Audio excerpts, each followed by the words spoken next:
రామాయణంలోని కొన్ని ప్రధాన పాత్రల్లో భరతుని పాత్రను గురించి ఇవాళ తెలుసుకుందాం.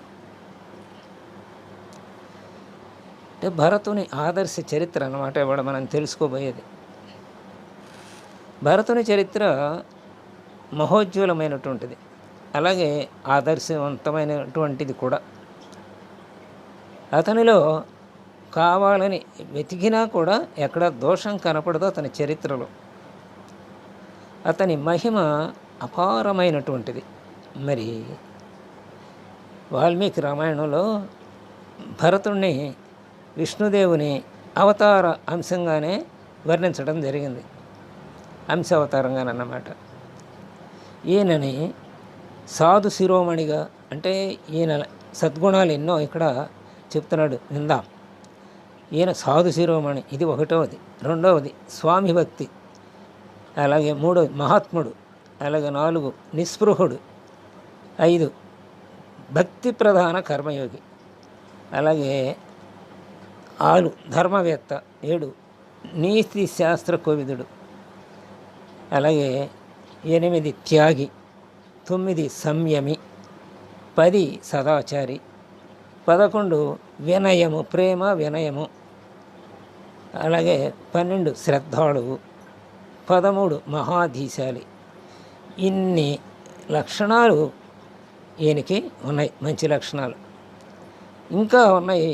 అవి ఏంటంటే వైరాగ్యం ఉంది. అంటే ఇందాక చెప్పుకున్నటువంటి ఆ 13 లక్షణాల్లో మళ్ళీ కొన్ని పునరావృతమైనవి ఇక్కడ ఇంకొక సెట్గా చెప్పాడు అన్నమాట, ఇంకో క్రమంలో.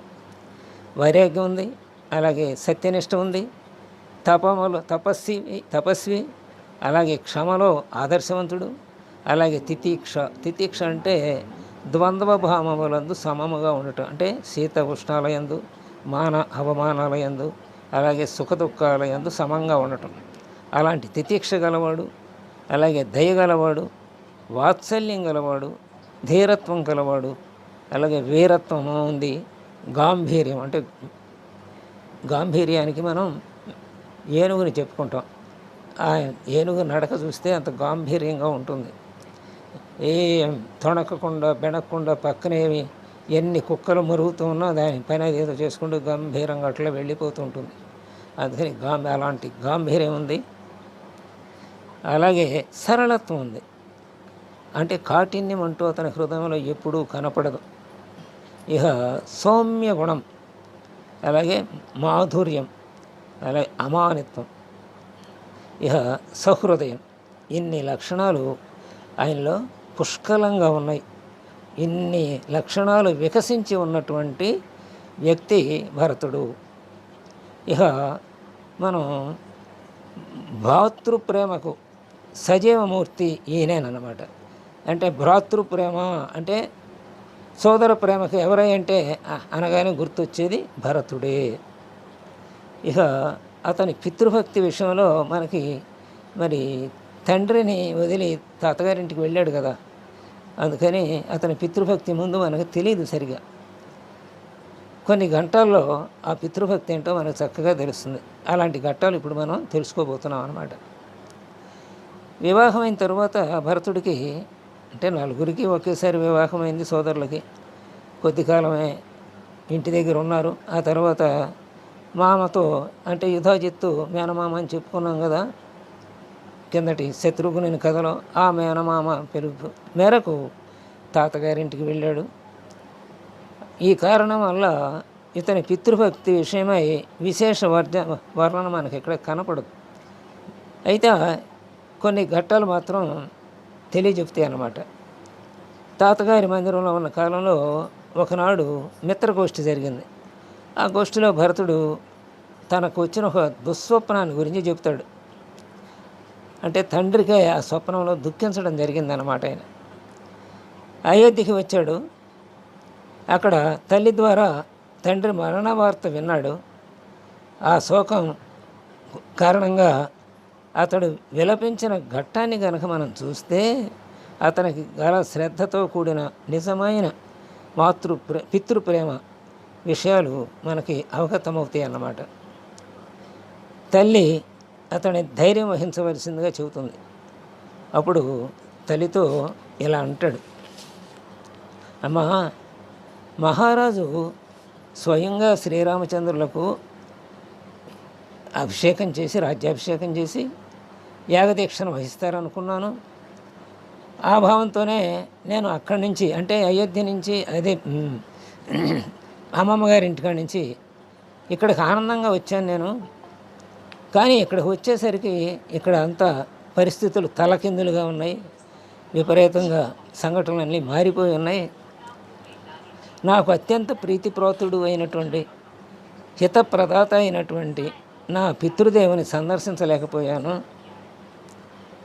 నా హృదయం ముక్కలైపోతోంది అన్నాడు తల్లితోటి. ఇక అతని ఇది పితృభక్తిని గురించి ఈ సంఘటన మనకి అతని పితృభక్తి ఎంతగా ఉందో తెలియజేస్తుంది అన్నమాట. ఆ తర్వాత ఇక భ్రాతృభక్తిని గురించి చెప్పాలంటే, ఈ తండ్రి కోసం పై విధంగా ఆక్రోశిస్తున్న సమయంలోనే భరతుని హృదయంలో శ్రీరాముని విషయమై ఉద్భవించినటువంటి ప్రేమ ఉప్పొంగింది. అప్పుడు అంటాడు ఏమనంటే, శ్రీరామచంద్రుడే నాకు సోదరుడు. మరి ఆయన కూడా లేడు కదా, ఇక్కడ వనవాసాలకు వెళ్ళిపోయాడు కదా ఈయన అయోధ్యకు వచ్చేటప్పటికి. అందుకని ఆ భ్రాతృప్రేమను కూడా వెల్లడి చేస్తున్నాడు అనమాట. ఆయన ఎవరయ్యా అంటే, నా సోదరుడు.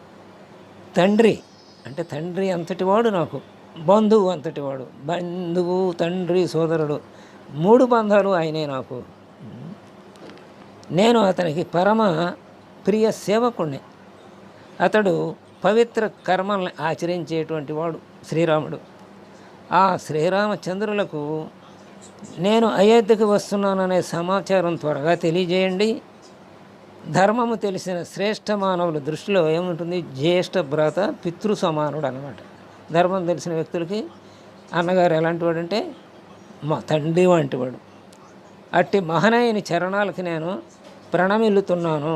నా వార్త ఆయనకి తెలియాలి, నేను వస్తున్నట్టు, మా అమ్మమ్మ గారి ఇంటికాడ నుంచి వస్తున్నట్టు తెలియాలి. ఆయన చరణాలకు నేను నమస్కరించాలి రాగానే.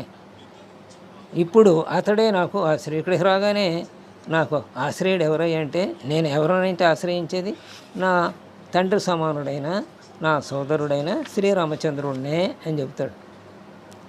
అప్పుడు కైకేయి అంటుంది, భరతునకు జరిగిన సమాచారాన్ని అంతటినీ వినిపించి, మరి అంతకుముందు మరి వీళ్ళు లేరు కదా పాపం, అమ్మమ్మ గారి ఇంటికాడ ఉన్నప్పుడు అయోధ్యకి రమ్మని పిలిపి వచ్చింది అంతే. ఓహో, పట్టాభిషేకం చేస్తారు, ఆనందంగా ఉంటుంది అనుకున్నాడు.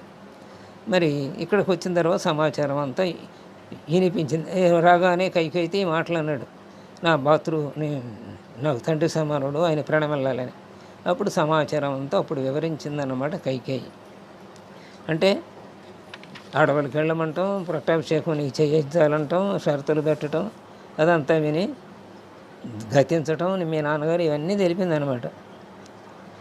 ఇదంతా కైకేయి ముఖతః విన్నాడు. ఆ వనగమన సమాచారాన్ని, అంటే సోదరుల సీతతో గడికి సీతారామ లక్ష్మణ వనగమన సమాచారాన్ని ఆలకించాడు. ఇక దుఃఖం ఆపుకోలేకపోయాడు. హృదయం అంతా తలడిల్లిపోయింది. అప్పుడు తల్లినే తీవ్రంగా నిందించాడు. లోభం కారణంగా నీవు రామచంద్రుని పట్ల, నీకున్న లోభం కారణంగా నాకు రామచంద్రుడి పట్ల ఎలాంటి భావం ఉందో నువ్వు గ్రహించలేకపోయావు తల్లి. అందుకే కాబోలు రాజ్యం కోసం ఇంతటి మహా అనర్థానికి కారణమయ్యావు అన్నాడు తల్లితోనే. ఇంకా ఇంతేకాకుండా భరతుడు తల్లి విషయంలో ఇంకా ఎన్నో పలికాడు. తర్వాత తనని కలుసుకోవడానికి కౌశల్య వస్తూ ఉంటే మార్గ మధ్యంలోనే కలుసుకున్నాడు కౌశల్య మాత్రమే. ఆమె ఒడిలో కూర్చుని పెనవేసుకుని ఏడవసాగాడు. భరతుడు ఏడవసాగాడు అన్నమాట కౌశల్య దగ్గర. తరువాత రామ వనవాసంలో తన హస్తం ఈషణ్ మాత్రం లేదంటూ అనేక ప్రమాణాలతో చెప్పాడు, భాషించాడు కౌశల్యతోటి. ఆ తరువాత వశిష్ఠ మునీంద్రులు ఆదేశానుసారం దశరథ మహారాజు అంత్యేష్టి ఏర్పాట్లు జరుగుతూ ఉన్నాయి. ఆ సమయంలో మహారాజు శవాన్ని చూచాడు. ఇక మళ్ళా అక్కడ దుఃఖం పెళ్ళుబుకింది. అప్పుడు ఆ దుఃఖ సమయంలో ఇలా అంటున్నాడు, ప్రభు నేను పరదేశం వెళ్ళాను, అంటే మాతామహుడు ఇంటికి వెళ్ళారు కాబట్టి పరదేశం అది, అక్కడికి వెళ్ళాను, మీ సన్నిధికి రాలేకపోయాను. ఈలోగానే ధర్మజ్ఞుడైనటువంటి శ్రీరామచంద్రుణ్ణి, మహాబలశాలి అయినటువంటి లక్ష్మణుణ్ణి వనాలకు పంపాలన్న భావం అసలు మీకు ఎలా కలిగింది తండ్రి అని ఆ దుఃఖంతో తండ్రి శవం దగ్గర అంటున్నాడు. అట్లా విలపిస్తూ ఉన్నటువంటి భరతుణ్ణి తిలకించాడు వశిష్ఠుడు. ఆయన నచ్చజెప్పటానికి ప్రయత్నించాడు, భరతుడికి నచ్చజెప్పటానికి ప్రయత్నించాడు. తరువాత ఇహ విధి విధానంగా అంత్యేష్టిక్రియ పూర్తి చేశారు. దశరథుడి అంత్యేష్టిక్రియ పూర్తయింది. నగరంలోకి వచ్చి ఇక 10 రోజులు భరతుడు నేల మీదే పడుకున్నాడు. మహాదుఃఖంతో కాలాన్ని గడుపుతున్నాడు ఈ 10 రోజులు. శ్రాద్ధాదులన్నీ పూర్తయినాయి. తరువాత రాజ్యసభలో వశిష్ఠాది ప్రముఖులు భరతుడిని రాజ్యాన్ని స్వీకరించవలసిందిగా ప్రార్థించారు. అప్పుడు అంటున్నాడు భరతుడు, నేను ఈ రాజ్యము కూడా శ్రీరాముని వారమే, అంటే ఆయనకి సంబంధించిన వాళ్ళమే మేము, నేను ఆయనకి సంబంధించిన వాడినే, ఈ రాజ్యం ఆయనకి సంబంధించిందే. మీరు నాకు ధర్మోపదేశం చేయండి. శ్రీరామచంద్రుడు సర్వవిధాల నాకన్నా శ్రేష్ఠుడు కనుక పురుషోత్తముడైనటువంటి రఘునాథుడు అయోధ్యకే కాదు ఈ ముల్లోకాలకి కూడా శాసకుడుగా ఉండతగిన వాడైన నేను అతనినే అనుసరిస్తాను. మీ వంటి సద్గుణ సంపన్నులైన సాధు పురుషుల సమక్షంలోనే రామచంద్రుణ్ణి యథాశక్తి తీసుకురావడానికి సర్వవిధాలా ప్రయత్నిస్తాను. అయినా ఆర్యపురుషుడైనటువంటి రామచంద్రుడు కనుక రాకపోతే లక్ష్మణుని వలె నేను కూడా అరణ్యంలోనే ఉండిపోతాను అని భాతృప్రేమతో మునిగిపోయినటువంటి భరతుడు ఆ పెద్దవాళ్ళతో చెప్పాడు, వశిష్ఠ ముని మొదలగు వారితో. ఇదంతా విన్న తర్వాత అక్కడి వాళ్ళందరి కళ్ళమటే నీళ్లు, కొంతమంది కన్నీళ్లు కారినాయి, కొంతమంది కళ్ళు చెమర్చినాయి. ఆ తర్వాత ఏం జరిగిందో రేపు తెలుసుకుందాం. స్వస్తి.